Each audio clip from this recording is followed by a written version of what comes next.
নমস্কার, আমি স্নেহা চট্টরাজ আবারও আপনাদের সামনে নতুন পাঠ পর্ব নিয়ে চলে এসেছি। ভালো লাগলে অবশ্যই লাইক কমেন্ট শেয়ার করতে একদমই ভুলবেন না। চলুন রাম ও নারায়ণ রামকে স্মরণ করে আজকের পাঠ পর্বটি শুরু করা যাক।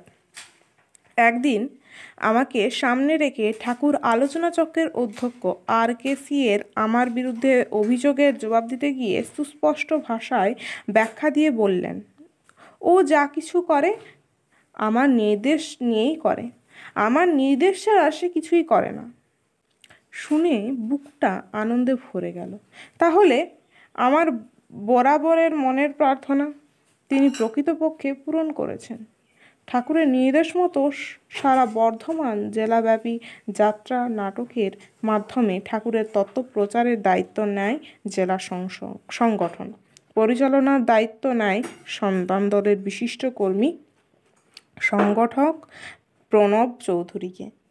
দীর্ঘ 1 মাসব্যাপী প্রচারের ক্ষেত্রে অসাধারণ দক্ষতার পরিচয় দিয়ে ওই প্রণব চৌধুরী ঠাকুরের কাছে অনেকটা নাম অর্জন করে। এতে মুগ্ধ হয়ে বর্ধমান সংগঠনের নেতা কর্মীরা একযোগে সিদ্ধান্ত নেয় প্রণবকে সন্তান দলের সেক্রেটারি হওয়ার উপযুক্ত ব্যক্তি। কেননা চিত্তদাস প্রায়ই অসুস্থ থাকেন, কথা দিয়েও মাঝে মাঝে প্রোগ্রামে যেতে পারেন না। অতএব ঠাকুরকে বলে প্রণবদাকে সেক্রেটারি পদে অধিষ্ঠিত করাই মনে হয় উচিত। যেমন চিন্তা তেমন কাজ।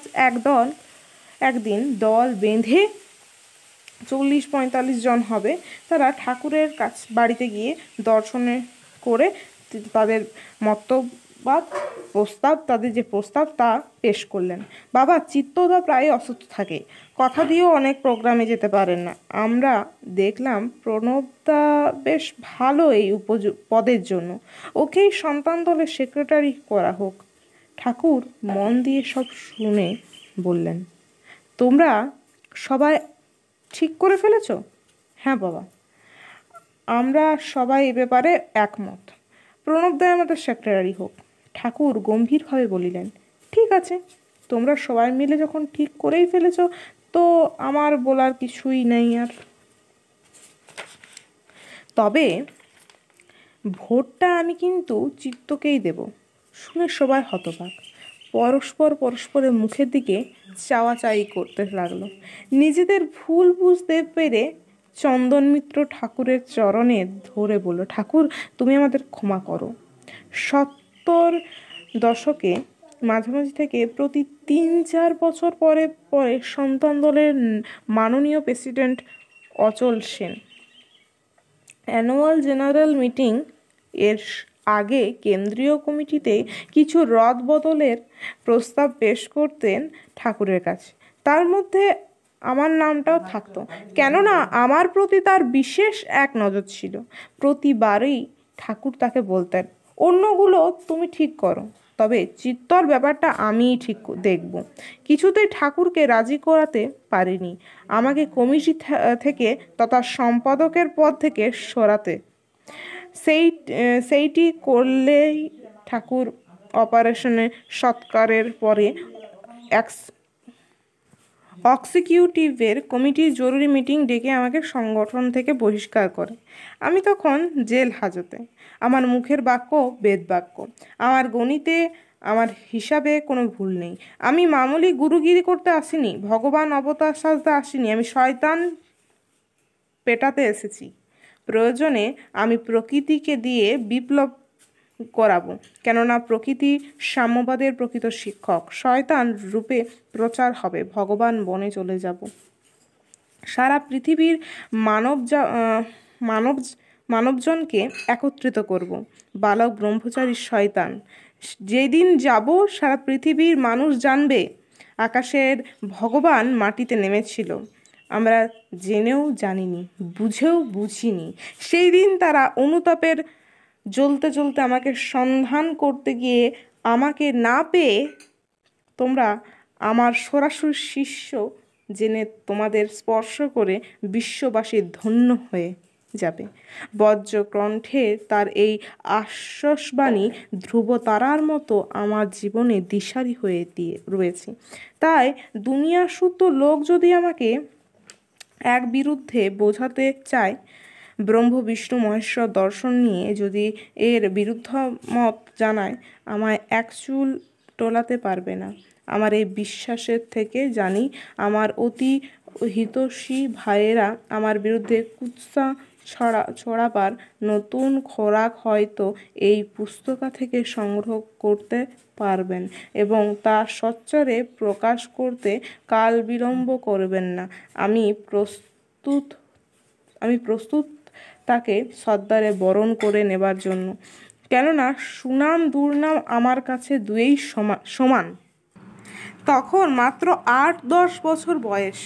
স্কুলের মাস্টার, হেডমাস্টার, জজ, ম্যাজিস্ট্রেট, পণ্ডিত নির্বিশেষে সবাইকে নিয়ে ঘরোয়া তত্ত্ব আলোচনা করতেন, আর মাঝে মাঝে ভাঙা রেকর্ডের মতো একটা কথা তাদের শোনাতেন।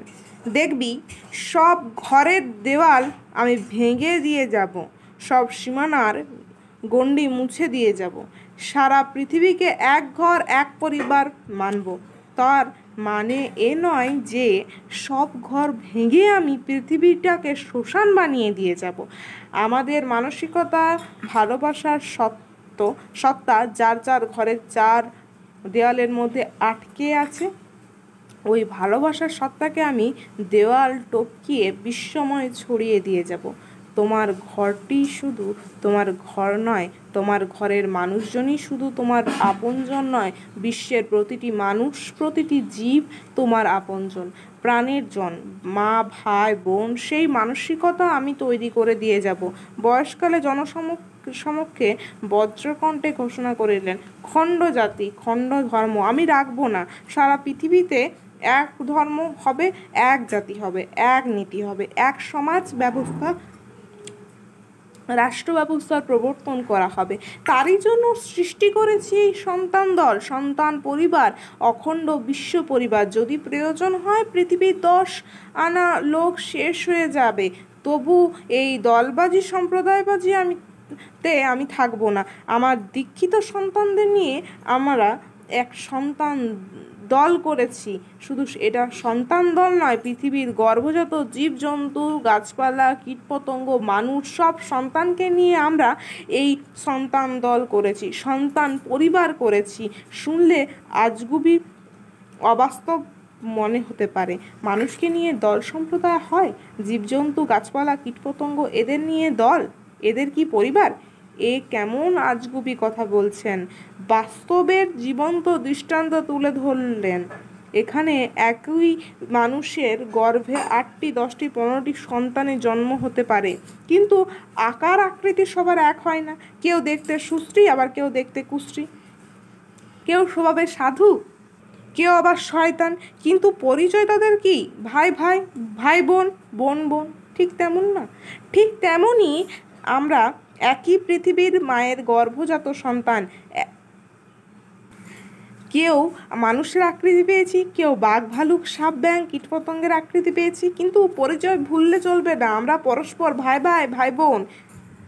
এই তত্ত্ব শুধু তোমরা বুঝেই থাকলে হবে না, বিশ্বের সবাইকে এই তত্ত্ব বোঝাতে হবে যে আমরা কেউ হিন্দু নই, কেউ মুসলমান নই, খ্রিস্টান নই, বাঙালি, পাঞ্জাবি, চীনা, জাপানি, কেউ আমরা কিচ্ছু নই। শুধুমাত্র আমরা একই মায়ের গর্ভজাত সন্তান, একই পৃথিবীর সন্তান, পরস্পর ভাই ভাই, বোন বোন, ভাই বোনের সম্পর্ক। 60, 65, 70, 80-র খেলা কেউ টিকছে না। আমার বাবা, তার বাবা, তার বাবা ছিলেন, বাড়ি, গাড়ি, জমি, জায়গা, টাকা কুড়ি ছিল তাদের, পাহারা দেওয়ার জন্য কেউ বসে নেই, সবাই চলে গেছেন। আমিও ভালোভাবে জানি আমাকেও যেতে হবে। টিকিট কেটে এসেছি, জন্মেছি যখন মরতেই তো হবে। আর কখন ডাক আসবে আমার তা জানা নেই। 5-এও আসতে পারে, 25-এও আসতে পারে, 80-তেও আসতে পারে, কিন্তু যেতে হবে আমাদেরকে, সবাইকে। আমি আমিরই হই, ফকিরই হই, আমি আমিরই হই বা ফকিরই হই, সাধুই হই বা শয়তানি হই, হিন্দু বা মুসলমান, যাই হই, মৃত্যুর পরিণতি এক, সবারই সেটা। আলো জল মাটি বাতাস ফাঁকা, তাহলে কিসের জন্য মারামারি কাটাকাটি, কিসের জন্য দলবাজি সম্প্রদায়বাজি, কিসের জন্য বলা আমি আমি আমার আমার সেটা আমার ছেলে আমার মেয়ে আমার ঘর আমার পরিবার, এসবের কোনো দরকার নেই। যে কয়দিন পৃথিবীতে আশ্রয় নিয়েছো, পরস্পরের দেওয়া নেওয়া আদান প্রদান সপ্রেম সহবস্থানে জীবন কাটাও, এই পৃথিবীর স্বর্গে পরিণত হবে। তবেই আলাদা স্বর্গের চিন্তা করতে হবে না। প্রশ্ন আসতে পারে,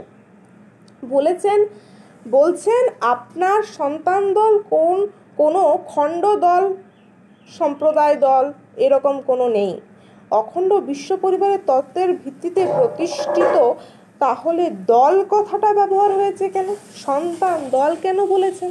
এখানে খণ্ড নয়, অখণ্ডকে বোঝাবার জন্যই এই দল কথা ব্যবহার হয়েছে। পদ্মফুলের আর এক নাম শতদল। এখানে শতদল বলতে 100টা দল বোঝায় না।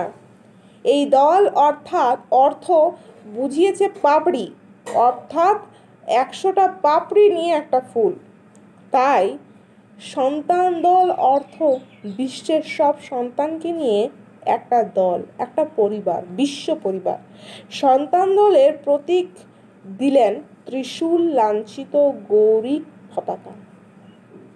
বললেন ত্যাগের প্রতীক এই পতাকা। ত্রিশূল আধ্যাত্মিক শক্তির প্রতীক। আধ্যাত্মিক শক্তি ত্রিধারায় প্রযুক্ত হয়, আদি বৈদিক আর আদি ভৌতিক, তাই একে বলা হয়ে থাকে ত্রিশূল। আদি শক্তি নামের শক্তি, জপের শক্তি, শুভ ইচ্ছা শক্তি। আদি বৈদিক শক্তি হচ্ছে দৈব শক্তি, প্রাকৃতিক শক্তি, ঝড় ঝঞ্ঝা বজ্রপাত ভূমিকম্প জলস্রাব এগুলি। আদি ভৌতিক শক্তি বাস্তব জগতের যুদ্ধাস্ত্র। মহান যখন জগৎ আত্মা রূপে পৃথিবীর বুকে আবির্ভূত হন, তিনি এখানকার অসুর শক্তির বিরুদ্ধে মূলত এই আধ্যাত্মিক শক্তির মাধ্যমে লড়েন। পক্ষান্তরে অসুর শক্তি আধ্যাত্মিক শক্তির প্রথম দুটির অধিকার থেকে বঞ্চিত।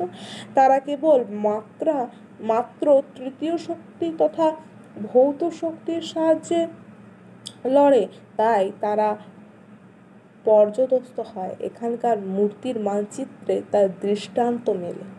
নমস্কার, আজ এ পর্যন্তই। পরবর্তী ভিডিও খুব শীঘ্রই আসছে।